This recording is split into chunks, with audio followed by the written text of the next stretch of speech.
इसका असर इतना बड़ा था कि जेएलएल इंडिया की रिपोर्ट के मुताबिक 2024 में पहली बार 1 करोड़ से ऊपर वाले घरों ने कुल हाउसिंग सेल को 50% से ज्यादा हिस्सा पकड़ लिया। यानी इंडिया का हाउसिंग मार्केट धीरे धीरे प्रीमियम और लग्जरी ड्रिवन बनता गया। वहीं नाइट इंडिया फ्रैंक की रिपोर्ट के अनुसार टॉप 8 इंडियन सिटीज में बिकने वाले लगभग आधे घर 1 करोड़ से ऊपर के थे। मतलब साफ था, मार्केट में पैसा तेजी से लग्जरी सेगमेंट में जा रहा था।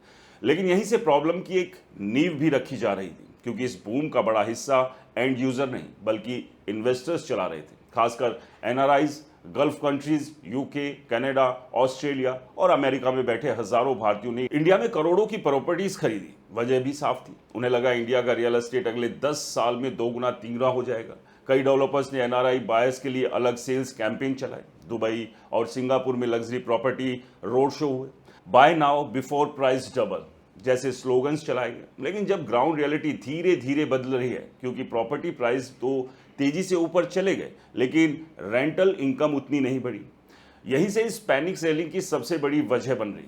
उदाहरण से समझिए, अगर किसी एनआरआई ने गुरुग्राम या मुंबई में 3 करोड़ रुपए का लग्जरी फ्लैट खरीदा तो उसे किराया मिल रहा है लगभग 70 से 90 हज़ार रुपये महीना, यानी साल का करीब 9 से 10 लाख रुपए। अब सुनने में ये रकम बड़ी लगती है, लेकिन जब आप इसे प्रॉपर्टी की कुल कीमत से कंपेयर करते हैं तो रेंटल यील्ड सिर्फ 2 से 3% निकलती है, और कई जगह तो इससे भी कम। अब जरा दूसरी तरफ देखिए, अमेरिका में कई कमर्शियल रेट्स या बॉन्ड्स 5 से 7% तक रिटर्न दे रहे हैं। यूएई में भी कई इन्वेस्टमेंट ऑप्शंस बेहतर कैश फ्लो दे रहे हैं। यानी एनआरआई इन्वेस्टर्स को समझ में आने लगा कि इंडिया में करोड़ों रुपए फंसा कर रखने के बावजूद रियल रिटर्न उतना खास नहीं मिल रहा। ऊपर से लग्जरी हाउसिंग में मेंटेनेंस चार्जेस तेजी से बढ़ रहे हैं। कई प्रीमियम सोसाइटीज में मेंटेनेंस चार्जेस 12 से 25 रुपए पर स्क्वायर फीट तक पहुंच गए।